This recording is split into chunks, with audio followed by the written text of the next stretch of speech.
Ah, l'éclaireur, qu'est-ce qu'on va dire encore, hein? Voilà, tu sais que nos gens de l'opposition, là, ils ne changeront jamais vraiment. Parce que quand je regarde ce fils de Laurent Gbagbo, que c'est Papa Addo qui l'a permis, parce que je vais dire oui, puisque les constitutions passées ne lui permettaient même pas d'être un député ou bien d'être un truc de la Côte d'Ivoire. Aujourd'hui, grâce à ce monsieur-là, tu es aujourd'hui député de Yopougon, tu te mets en train de dire des inepties, on dirait quelqu'un qui n'a même pas été à l'école.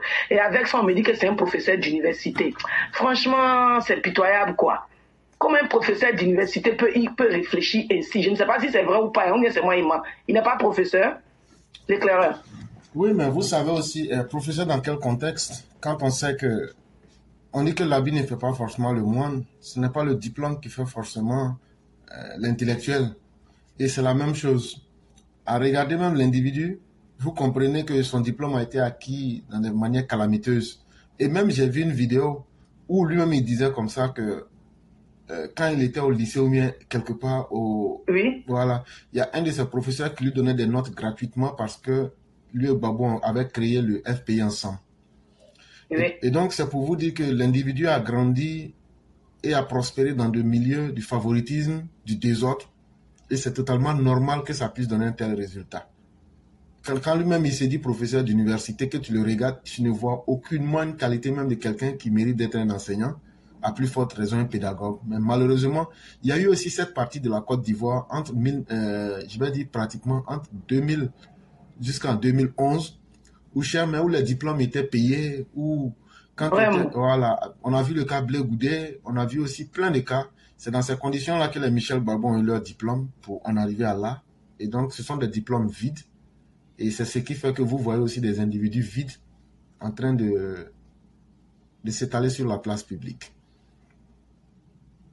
Vraiment, c'est pitoyable. Et franchement, pour des enseignants qui n'ont vraiment... Ah non, non, moi-même, je me demande, je dis, mais comment ceux-là ont pu être enseignés? Et puis quel genre d'élèves? Imaginez quel genre d'étudiants même ils enseignent. Et puis quel est l'esprit même, l'esprit d'enseignement qu'ils donnent aux élèves. Sur plusieurs panels, j'ai vu des gens qui se sont dit professeurs, mais les clercs, il faut les entendre dégager la haine. J'ai dit, mais les enfants que ces professeurs-là enseignent, là, qu'est-ce qu'ils leur montrent, qu'est-ce qu'ils leur disent? Voilà pourquoi notre jeunesse est toujours manipulée. La politique est dans l'enseignement comme rien aujourd'hui, les clercs. Nos enfants n'apprennent plus rien, c'est pas la politique à l'école. Franchement, c'est déplorable et il faut vraiment que le ministère de l'enseignement, comment on appelle ça la même là, apporte un appui très très sensible ou bien, je ne sais pas, comment je vais dire ça en bon français, et le mot m'échappe. Il faut que vraiment, dans l'enseignement là, il faut qu'on fasse attention à ces professeurs qui prennent la politique de la haine à nos enfants. Les enfants sont partis à l'école pour apprendre. Vous partez leur apprendre de la politique politicienne, la haine aux enfants. Pourquoi ça? Nous, on lutte ici sur les réseaux sociaux pour sensibiliser nos enfants. Nos enfants sont enseignés par des professeurs haineux. Et qui a envoyé la politique là dans l'enseignement? C'est Gbagbo Laurent qui a fait tout ça là. En 90 là, j'ai dit, des professeurs sont devenus des politiciens. On ne peut pas faire un coup sans terminer par la politique à cause de Gbagbo Laurent. Et quelle bonne politique. Oufou est un voleur. Ils vont chercher de vous prouver comment Oufou est un voleur. C'est parce que l'élève est parti apprendre à l'école. Franchement, c'est pitoyable, quoi. Parce que quand je vois ce monsieur-là, s'est levé, ancien blanc là, s'est levé pour dire que lui n'est pas satisfait. Si lui-même il savait même, il n'allait pas être présent, ou bien comme ça. Je dis qu'il parle, on dirait quelqu'un de la rue, quoi. Vraiment, allô, quoi. Ça, toi, c'est grâce à Papa Addo que tu es devenu député de Yopougon. Pourquoi tu ne dis pas que, comme Papa Addo, tu n'es pas d'accord avec lui, il est au pouvoir là, je démissionne de ma fonction de député. Pourquoi tu ne fais pas ça? Donc tu penses que Papa Addo, c'est un président qui est dans les vous-vous-y là, il va aller s'arrêter pour parler de toi, ton père, de la candidature de toi, ton père, parler de toi, ton père qui? La Côte d'Ivoire vous a dépassé. Vous, la Côte d'Ivoire, vous les oppo, n'importe quoi, la Côte d'Ivoire vous a dépassé. Où la Côte d'Ivoire est actuellement là. On ne pense plus à ce que vous aviez fait, on ne veut plus ça. Regardez le Burkina. Regarde, jetez un coup d'œil au Burkina. Regardez comment le Burkina est aujourd'hui. Avec ce que Ibé faisait, la même chose que ton père faisait à Côte d'Ivoire, il enlevait les gens, l'escadron de la mort là. Il y avait un escadron là-bas aussi, comme ça, qui enlevait les parents des gens. Et Ibé pensait qu'il pourrait prospérer avec ça. Donc c'est pour vous dire que c'est ça là que nous on dit on ne veut plus. Mais l'éclaireur, qu'est-ce qu'on peut faire pour bannir les coups d'État en Afrique? Dieu, qu'est-ce qu'on peut faire pour bannir les coups d'État? Si on bannit les coups d'État là, je vous jure que vous allez voir que la population va se réveiller pour pouvoir choisir leur président. Ils vont comprendre que si on choisit le monsieur là, de la manière il est en train de parler là, si c'est un xénophobe, il va venir nous tuer nous tous ici. Le peuple va se lever pour rester derrière celui qui peut apporter le bien-être de la population et non pour suivre quelqu'un parce qu'il faut le suivre. C'est parce que les gens se disent qu'on peut toujours faire coup d'État que tu vois que la population ne se réveille pas au fait. Sinon, la place de l'armée, là, c'est pour faire quoi? Quel est le rôle de l'armée d'un pays? Quel est le rôle des forces de l'ordre d'un pays? Pourquoi les pays qui sont développés et stables, là, on n'entend pas de coup d'État là-bas? Mais c'est chez nous, là, les pays instables, là, qu'il y a toujours coup d'État. Pourquoi vous voulez ça? Pourquoi vous voulez que notre Afrique soit le berceau des coups d'État? Pourquoi? Moi, je trouve qu'il faut, je ne sais pas comment les Américains ont fait, et puis il n'y a pas coup d'État chez eux. Je ne sais pas quel genre de loi ils ont voté, mais on a besoin de ces lois-là aussi chez nous en Afrique.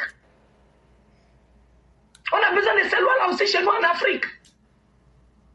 Moi, je dis toujours, les institutions que nous avions en Afrique, là, c'est les mêmes institutions qui se trouvent chez les Blancs. Pourquoi ne pas nous appuyer sur les institutions pour pouvoir améliorer notre vie politique en Afrique? Pourquoi? C'est pourquoi quand on s'assoit, on dit ah le blanc est mauvais, le blanc n'est pas bon, on doit chercher le blanc là. Le blanc va toujours être devant nous parce qu'ils ne sont pas comme nous. Et au moins là, ils pensent à la vie humaine des gens. Mais nous là, on est assis chez nous là-bas, tout ce qu'on connaît là, c'est la tuerie. Tuer. Pourquoi? Pour quelqu'un qui doit venir vous défendre, pour quelqu'un qui doit venir défendre le pays, vous voulez que les gens n'ont qu'à toujours mourir pour vous. Moi, en tout cas, je suis pour vraiment ceux qui... Moi, en tout cas, je ne veux plus coup d'État là. Coup d'État là même, là, franchement, qu'on se dise la vérité. C'est pourquoi il faut qu'on sache choisir nos présidents. Il faut qu'on sache choisir nos leaders. Même n'importe quel leader dans n'importe quelle commune ou bien n'importe quelle localité là. Il faut savoir les choisir. Si vous partez choisir un mec qui s'en fout de vous, toujours c'est vous qui criez qu'il n'y a pas ça, mais vous êtes là en train de les lire seulement. Fermez vos bouches et puis faites ce que vous voulez. Parce que le maire, là, il ne va pas se mettre lui-même maire là-bas. Vous l'avez voté. Donc si vous l'aviez voté là, vous attendez tranquillement que ces 5 ans coulent. Vous n'êtes pas obligé d'aller voter celui que vous n'aimez pas. Les députés aussi, on dit qu'ils sont faits pour aller au Parlement, pour aller voter des lois ou bien renforcer les lois. Donc maintenant, si vous voyez que notre constitution ne bouge pas, sachez aussi prendre les députés. Tout ce qu'on va mettre les voix dans les urnes pour là, ce n'est pas la faute de l'élu, mais c'est la faute de la population. Il ne faut pas mentir, l'éclaireur.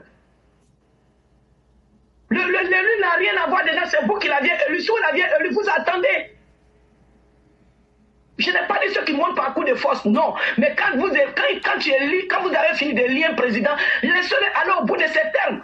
Quand il finit maintenant là, si ça ne vous arrange pas là, vous ne le votez plus. C'est comme ça. Mais quand est-ce que l'Afrique va comprendre ça? Ceux qui se disent panafricanistes là ne voient pas ça. Eux, tout ce qu'ils connaissent, c'est leur poche, leur intérêt. Ils regardent, ils s'en foutent de l'Afrique au fait. Pourquoi Kémy Séba qui se promène pour dire aux gens de faire ça, pourquoi il ne fait pas ça au Bénin? La charité bien ordonnée commence par soi-même. Comment chez toi là-bas, va qu'on va te... Mais les Africains, nous sommes tellement moutonniers qu'on ne réfléchit même pas. Alors le mouton, c'est un être qui est très intelligent. Le mouton se balade seul et puis il revient le soir à la maison. S'il n'est pas intelligent, là, il peut revenir. Mais pourquoi nous, le peuple, on ne peut pas changer. On ne peut pas changer de mentalité. Et on est toujours là en train d'accuser. De coup d'État en coup d'État. Ça veut dire que c'est le coup d'État, mais c'est la loi du plus fort. Donc on va continuer à partir de coup d'État en coup d'État, cher Burkinabé. Franchement, je n'ai pas menti. S'il y a un pays de la sous-région qui me tient moi à cœur là, je n'ai pas menti, hein, c'est le Burkina. Parce que l'homme burkinabé, il est très intègre. Moi, j'ai travaillé avec des Burkinabés. Mais les meilleures filles que j'ai eues, ce sont les Burkinabés. Le respect. C'est-à-dire le Burkinabé considère l'être. Je tire chapeau à ce peuple. C'est quoi ce qui leur arrive là me fait mal. Et c'est ça là. Papa Ado allait essayer de vous conseiller. Quand vous avez vu Damiba faire les va quand il a vu Damiba faire les va-et-vient entre le Burkina et la Côte d'Ivoire net là, poum, ils l'ont sauté. Parce que quoi? Il faut faire ce que Soro Guillaume vous demande. Maintenant, vous voilà aujourd'hui. Lui-même là même, il est où même? Vous voilà aujourd'hui. Donc, chers Africains, réveillez-vous. Voilà pourquoi nous, Ivoiriens, là, on ne va plus accepter du n'importe quoi à notre pouvoir. On ne va plus accepter quelqu'un qui ne nous connaît même pas. Il est quitté quelque part, on veut vendre son produit. Un produit que tu ne connais pas, là, avant des choses, là, tu l'essaies d'abord. Mais avant de l'essayer, là, il faut être sûr que, si je mets sur ma peau, là, ça ne va pas me donner un cancer. Donc, c'est dans ça qu'on est actuellement. Et nous, on dit, hey, Côte d'Ivoire, là, il n'y a rien, c'est pas RHDP actuellement. Il n'y a rien même. Il ne faut même pas nous distraire. Il n'y a rien, c'est pas RHDP actuellement. Papa Ado, on est toi.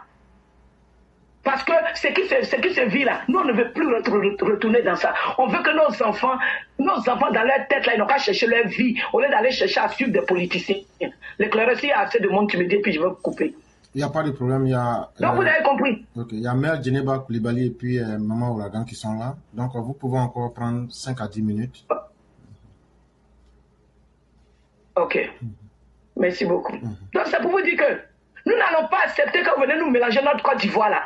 On ne va pas accepter. Et voilà pourquoi on va prêcher la parole, la bonne parole à nos enfants. Nos enfants là, vont se réveiller. Ils vont lutter pour leur avenir que de lutter pour vous là. J'étais sur un panel, il y a un jeune gars qui a parlé. Il m'a tellement touché. Ça veut dire qu'il a compris. Le jeune homme a tout compris. Il dit, moi, je suis fatigué de ça là même là. Parce que moi, je sors de ça. Je dis, tu as vu, parce que le président a dit que vous là, tout ce qu'il fait là, c'est pour vous. Et c'est la vérité, c'est pour vous demain. Même nous qui parlions là, ils sont venus nous blaguer en 90, de 90 jusqu'à ce que papa Ado prenne le pouvoir là. Vous avez vu comment la Côte d'Ivoire était, non? Même si tu étais bébé, la mère de ta maman là, si elle te dit la vérité là, comme la Côte d'Ivoire était là, elle te dit, on ne peut pas dormir. Tu as parlé là, on va venir t'enlever la nuit. Tu as parlé là, tu as eu problème. Mais avec papa Ado, tout le monde parle. Je dis, même toi-même qui est là, tu dis que tu es insulté, fatigué là. Est-ce qu'il y a un policier qui est parti devant tes parents ou bien devant ta porte? Il dit non. Je dis, mais tu as vu, c'est la liberté de parole. Sinon là, il y a longtemps, on est parti te chercher. Si tu n'exagères pas jusqu'au point où on doit venir te chercher là, il ne faut rien, toi. Vous aviez insulté papa Ado jusqu'à... Maintenant, aujourd'hui, toi-même, tu es en train de comprendre. Il dit vraiment, maman, merci. Vous voyez, c'est de ça qu'on a besoin. On n'a pas besoin des gens qui vont venir vouloir déchirer notre Côte d'Ivoire. Et nous, les mamans là, je vous dis que nous, on ne va plus accepter. C'est nous, les mamans là, on va vous montrer qu'on ne veut plus que vous tuiez nos enfants pour de la politique. Non, non, non, non, non. Parce que la politique même n'est pas meurtrière. C'est les politiciens même qui sont meurtriers. Sinon la politique n'est pas meurtrière. Si la politique était meurtrière, là, on n'allait pas courir pour venir nous asseoir chez les Blancs là-bas. Hein. On allait rester là-bas chez nous.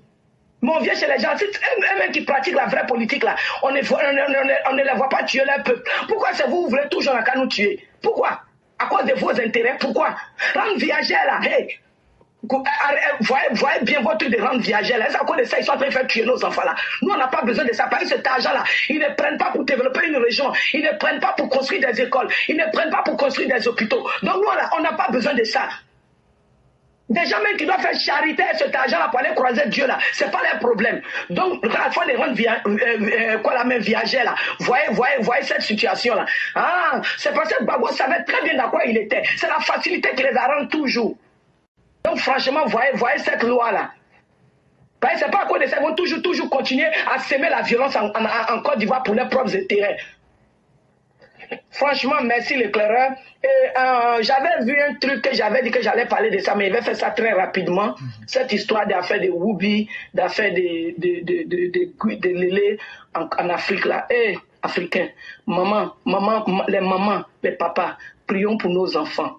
Parce que Dieu dit, je ne changerai jamais la situation d'un peuple sans que ce peuple-là même ne change. Et Dieu qui est là, il n'a jamais fait d'erreur. Quand Dieu te donne un enfant garçon, c'est que c'est ce que tu as mérité, garçon. Quand Dieu te donne un enfant fille, c'est que tu as mérité une fille. et les mamans, les parents, arrêtez de dire c'est pas ça que je voulais, c'est ça là que je voulais. Et le diable va venir s'installer dans le cœur. Le diable qui est là, il est très puissant. Il fait son travail, il est puissant. Il dit il est tellement puissant qu'il défie Dieu. Donc ça veut dire que nous-mêmes là, nous sommes plus même possédés par le diable même que Dieu lui-même. Parce que le diable lui dit, lui règne sur terre. Dieu là, c'est l'au-delà. Et toutes choses que nous faisions sur la terre terminent toujours par ce que Dieu a dit, la mort. Donc si nous mourons là, ça veut dire que le diable lui-même ne vaut rien. S'il était fort là, il allait nous rendre éternels sur terre. Le diable ne peut pas nous rendre éternels, car Dieu est au-dessus de tout. C'est lui qui nous crée, c'est lui qui fait les femmes, c'est lui qui fait les hommes. Si Dieu se disait que ce que nos enfants pratiquent aujourd'hui là était bien là, il n'allait pas créer deux sexes. Et vous-même là, regardez, est-ce que plus là, ça donne quoi? Ça se rejette. Moins là, ça se rejette. Donc, ce qui veut dire que, franchement, prions pour nos enfants. Et vous voyez aujourd'hui, les pluies qui tombent. Avant, là, les pluies là tombaient, ça faisait rien. Mais regardez les dégâts que ça cause. Regardez comment les gens meurent jeunes aujourd'hui. Et cher être humain, soyons dotés d'intelligence. Moi, en tout cas, je sais que ma religion ne le permet pas. La religion musulmane condamne. La religion, Dieu a trop parlé dessus. Donc, pardonnez, priez pour les enfants, prions pour nos enfants. Ce que le diable a déjà possédé là, prions pour qu'ils retournent à la raison. Mais je vous dis, chers parents, acceptez tout ce que Dieu vous donne. Dieu ne fait pas d'erreur. Vraiment, merci l'éclaireur. Parce que quand je vais continuer à parler de ça, là, je vais pleurer parce que ça fait peur, ça fait pitié. On ne sait plus où le monde s'en va. Vraiment, retournons-nous vers Dieu, prions Dieu et acceptez ce que Dieu vous donne. Dieu n'a jamais fait d'erreur. Merci l'éclaireur, je m'arrête là. Merci beaucoup. Merci infiniment, chère mère. Merci pour tout ce que vous avez dit.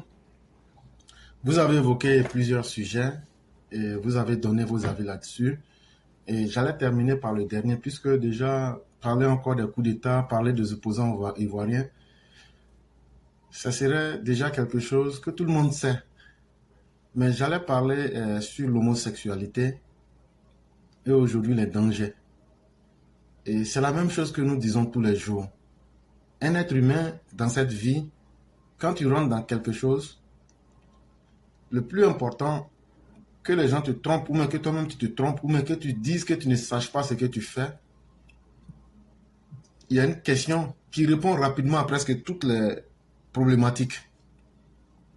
Ce que je suis en train de faire là, je gagne quel bénéfice dedans? Et ce que je suis en train de faire là, je gagne quelles conséquences? Une fois que tu arrives à te poser cette question-là, tu arrives à comprendre toi-même parce que c'est ta propre conscience même qui devient ton juge. Et vous avez flirté un peu avec la religion. Et si on se base sur l'islam, il y a un verset où le Satan dit comme ça que je mettrai tout en œuvre pour que eux-mêmes ils transforment leur nature. Dans cette expression transformer sa nature, ça veut dire aussi s'éloigner même de ce qui est notre propre nature. S'éloigner même de ce qui est l'ordre naturel des choses. Mais quand on s'éloigne de l'ordre naturel des choses, quelle est la première conséquence que l'homme obtient? C'est d'abord la souffrance. L'intelligence humaine ne peut pas tout faire. Comme l'intelligence humaine ne peut pas remplacer Dieu, l'intelligence humaine ne peut pas remplacer la nature. Nous ne sommes que des contenus dans la nature qui est un contenant. Et le contenu ne peut jamais être important plus que le contenu. Et à travers plusieurs signes, Dieu nous parle, des événements se passent, mais les conséquences, on les vit.